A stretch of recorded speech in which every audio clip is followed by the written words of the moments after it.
नमस्कार। सिद्धि हिंदी विद्यालय की यूट्यूब चैनल में मैं हर्षद जानी पुनः एक बार आप सभी विद्यार्थियों का हार्दिक स्वागत करता हूँ। कक्षा 10वीं के लिए सामाजिक विज्ञान सोशल साइंस सब्जेक्ट लेकर आप लोगों के सामने उपस्थित पुनः हुआ हूँ।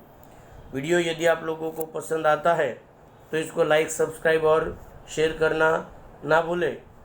विषय की शुरुआत करूँ उससे पहले एक सुंदर सी सुविचार और प्रार्थना के साथ अपन विषय की शुरुआत करते हैं। कामयाब होने के लिए कई बार हमें जो है उसमें शुरुआत कर लेनी होती है, भले ही तैयारी पूरी ना हो, क्योंकि ये इंतज़ार करने से काफ़ी बेहतर है। अर्थात किसी भी वस्तु का इंतज़ार किए बिना हम कक्षा 10वीं की पढ़ाई को आगे बढ़ाते हैं। पढ़ाई के साथ साथ 1 मिनट माता सरस्वती को याद कर लेते हैं। आइए मिलकर प्रार्थना करते हैं।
इसी सुंदर सी प्रार्थना के साथ, जैसे कि आप लोगों को विदित है कि हमारा लेसन दूसरा चल रहा है, भारत की सांस्कृतिक विरासत, परंपराएं और हस्तकला तथा ललित कला।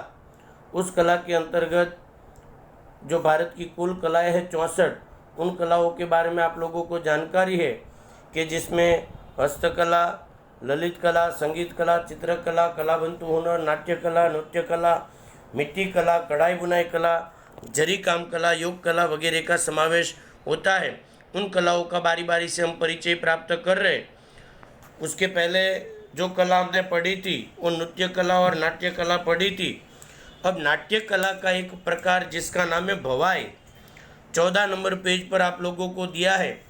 एक आपकी जानकारी है तो बता दूं कि भवाई गुजरात का लोक नृत्य है, लोक नाट्य है।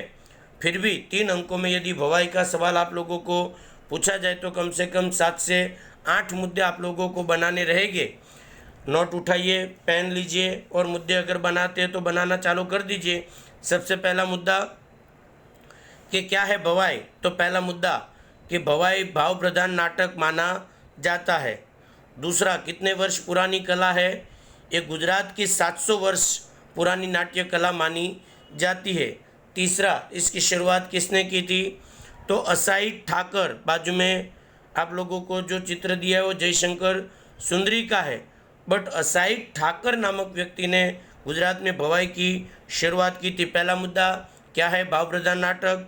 दूसरा मुद्दा, वाक्य आपको पूरा लिखना है। कैसे लिखना है आपको पुनः एक बार बता दूं कि भवाई को भाव प्रधान नाटक कहा जाता है। दूसरा, भवाई गुजरात की लगभग 700 वर्ष पुरानी नाट्य कला है। तीसरा, भवाई की शुरुआत गुजरात में असाई ठाकर ने की थी।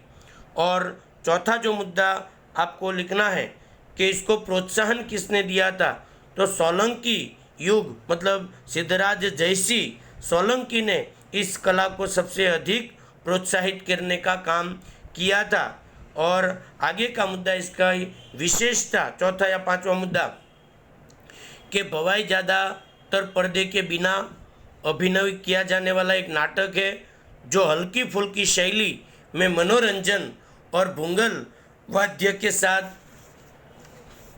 जो संगीत प्रधान नाटक के रूप में प्रस्तुत किया जाता है। भवाई में कौन, आगे का छठा मुद्दा, भवाई में किस किस का वेश प्रस्तुत किया जाता है?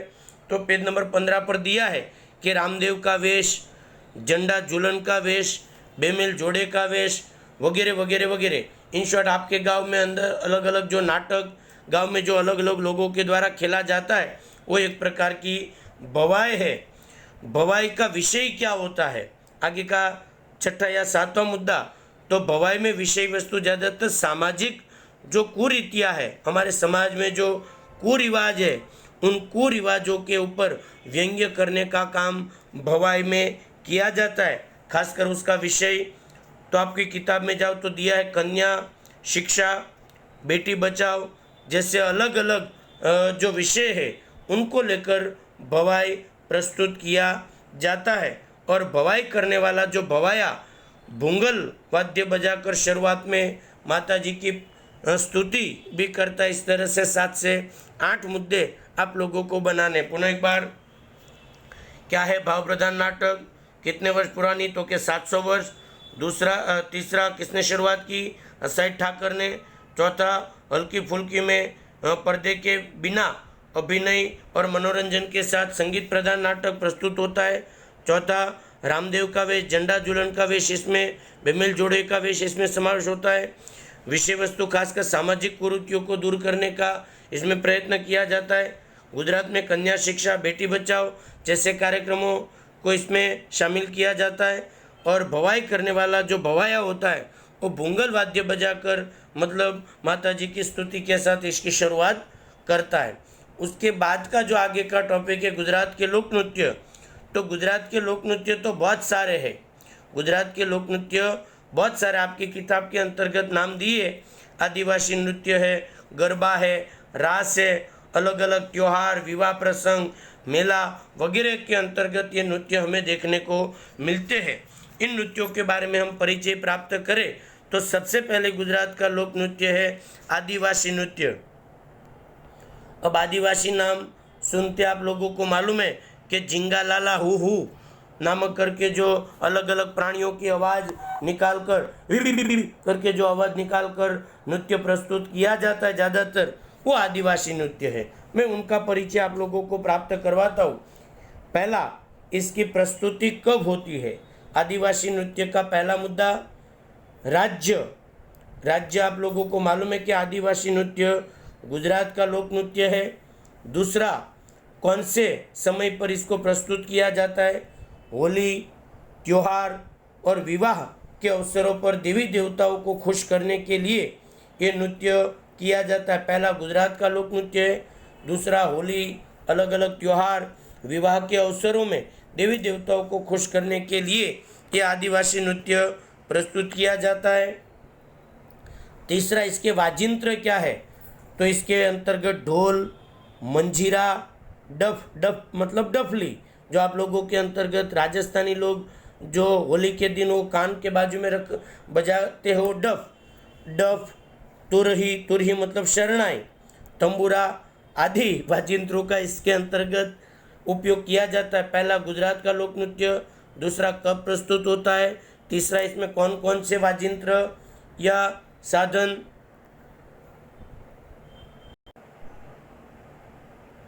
तो वाजिंत्रों के अंतर्गत हम लोगों ने देखा कि उसके अंतर्गत मंजीरा है, डफ है, तुरही है, ढोल है, तंबूरा है वगैरह वाजिंत्रों के साथ ये प्रस्तुत किया जाता है।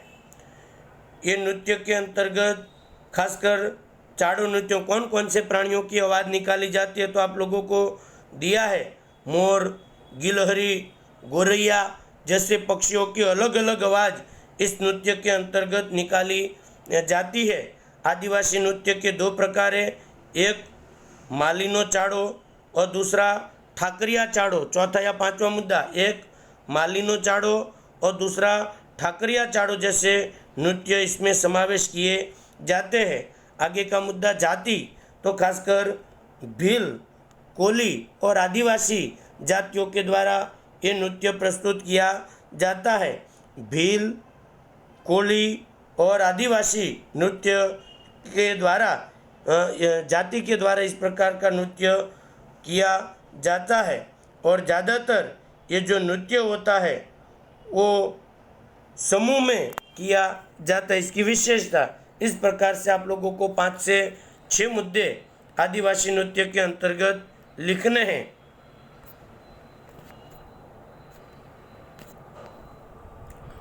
उसके बाद का जो नृत्य है गुजरात का, उसका नाम है गरबा। नाम शब्द ही ऐसा है कि जिसका परिचय मुझे आप लोगों को अधिक देने की ज़रूरत नहीं है। फिर भी गरबा नृत्य का जब आप 3 अंकों में प्रश्न लिखते हो तो कम से कम इसके बारे में भी आप लोगों को 6 से 7 मुद्दे लिखने पड़ेंगे। पहला मुद्दा, गरबा गुजरात का लोक नृत्य है। दूसरा मुद्दा, ये कौन से शब्द पर से आया, तो आपको लिखना है कि गरबा शब्द गर्भदीप नामक शब्द पर से उतर कर आया। तीसरा, इसमें क्या होता है, तो छिद्रों वाला मिट्टी के घड़े में एक दीपक प्रज्वलित करके रखा जाता है और फिर उसके चारों ओर या उसे अपने सिर पर रखकर वृत्ताकार गोल गोल घूमना ही गरबा है। पहला गुजरात का नृत्य है। दूसरा, गर्भदीप नामक शब्द पर से गरबा शब्द अस्तित्व में आया। और तीसरा, इसकी प्रस्तुति तो मिट्टी के छेद वाले घड़ों के अंतर्गत एक दिया प्रज्वलित किया जाता है, या तो उसके बीच में रखा जाता है और गोल गोल घुमा जाता है, या तो कुछ औरतें अपने माथे पर गरबे को रखकर, अगर आप सूरत में उमैया धाम मंदिर के गरबे देखने गए तो आपको मालूम होगा कि कुछ औरतें अपने माथे पर गरबा रखकर भी गोल गोल माता जी की पूजा वगैरह करती है। चौथा मुद्दा, एक कब प्रस्तुत होता है, तो नवरात्रि के अंतर्गत गुजरात राज्य में अश्विनी सुदी एकम से लेकर नौम, कुछ लोग दशम शरद पूर्णिमा तक और कभी कभी दशम और शरद पूनम तक भी गरबा प्रस्तुत किया जाता है। मतलब अश्विनी सुद एकम शुक्ल पक्ष के अंतर्गत एकम से लेकर नौम तक, दशहरा के दिन, रावण दहन के दिन भी, और कुछ गुजराती लोग पूर्णिमा शरद पूनम के दिन तक भी गरबे की प्रस्तुति करते हैं। उसी क्रम के अंतर्गत खासकर क्या होता है, तो सामान्य रूप से गरबा कहाँ होता है, तो के चौक या मैदान के बीच में माता जी का मंडप बांधकर गरबा प्रस्तुत किया जाता है। सामान्य रूप से गरबा गवाने वाले और गाने वाले ढोल के ताल पर गोल गोल, लेकिन वर्तमान समय में आप लोगों को मालूम है कि ढोल का जो प्रमाण है वो गरबे में बंद हो गया है। आजकल डीजे और बड़े बड़े साउंड के साथ गरबा मैदानों में, चौक में और बड़े बड़े फार्म हाउस के अंतर्गत ये गरबे वर्तमान समय के अंतर्गत किए जाते हैं। उसके अंतर्गत गरबे में 1 ताली, 2 ताली, 3 ताली या चुटकी बजाकर, जैसे कि आप लोगों को मालूम है कि माँ काली ने कल्याणी रे माँ, जहाँ जो ત્યાં जोगमाया, माँ पावा ते गढ़ती उतरा माँ काली रे, जैसे अलग अलग प्रकार के गरबे। और आजकल तो आपको मालूम है कि 14-14 स्टेप के गरबे और डोडिया, टिटोड़ा जैसे अलग अलग गरबे का भी वर्तमान में, फैशनेबल गरबे का भी समावेश होता है। इस प्रकार के आप लोगों को अलग अलग मुद्दे इसमें लिखने रहेंगे। उसके बाद गुजरात का जो तीसरा नृत्य है वो है रास। तो पहला मुद्दा तो आप लोगों को राज्य लिखना है कि रास गुजरात का लोक नृत्य में, उसके बीच में आप लोगों को गरबी का भी बता दूं। देखो आपकी किताब के अंतर्गत दूसरा पैराग्राफ दिया है गरबी, हालांकि एक गुजरात का लोक नृत्य है। तीसरा, गरबी ज़्यादातर कृष्ण भक्ति के साथ जुड़ा हुआ है। चौथा, गरबी का विकास किसने किया, तो दयाराम ने गरबी का विकास किया और ज़्यादातर गरबी गुजरात की स्त्रियाँ गाती है। 4 मुद्दे बन जाएंगे, गरबा अलग और गरबी अलग। गरबी पुनः एक बार गुजरात का नृत्य, दूसरा कृष्ण भक्ति के साथ जुड़ी हुई है। तीसरा, दयाराम नामक लेखक ने इसकी शुरुआत की थी। और चौथा, गुजरात की स्त्रियां अपने कंठ से गाती जाती है और गोल गोल घूमती जाती है, उसको गरबी कहा जाता है। आगे का जो क्रम है रास, तो उसकी रास भी आप लोगों ने कई जगह पे कृष्ण का नाम सुनते आप लोगों को मालूम है कि रास शब्द हमें समझ में आ जाता है, फिर भी ये गुजरात का लोक नृत्य है। दूसरा उसकी परिभाषा क्या है, किताब में दी है परिभाषा कि रास अर्थात वृत्ताकार, वृत्ताकार मतलब गोल गोल घूमते घूमते नृत्य के साथ गाना अर्थात रास। गोल गोल वृत्ताकार घूमते घूमते नाचते नाचते गाना गाना अर्थात रास।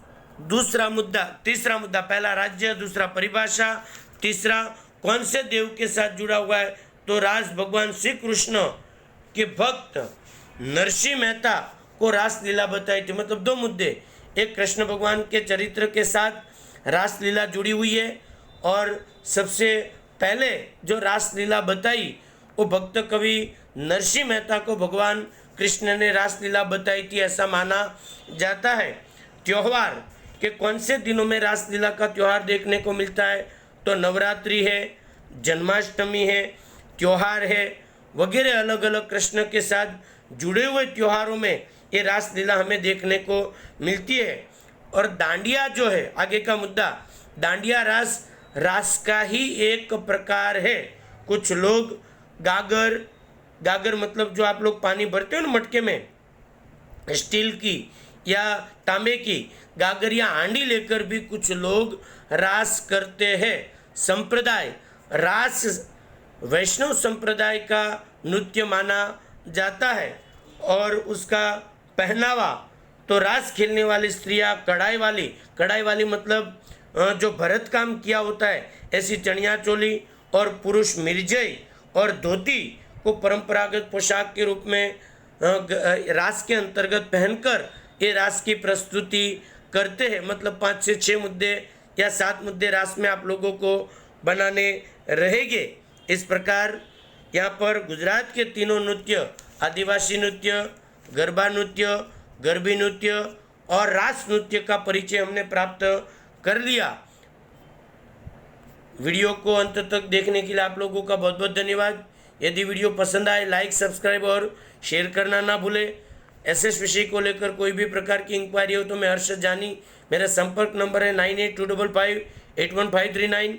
नंबर पर आप संपर्क करके आप वीडियो से रिलेटेड जानकारी प्राप्त कर सकते हो, कोई भी प्रकार की क्वायरी भी कर सकते हो। अंत तक वीडियो के देखने के लिए बहुत बहुत धन्यवाद। जय हिंद, जय भारत, धन्यवाद।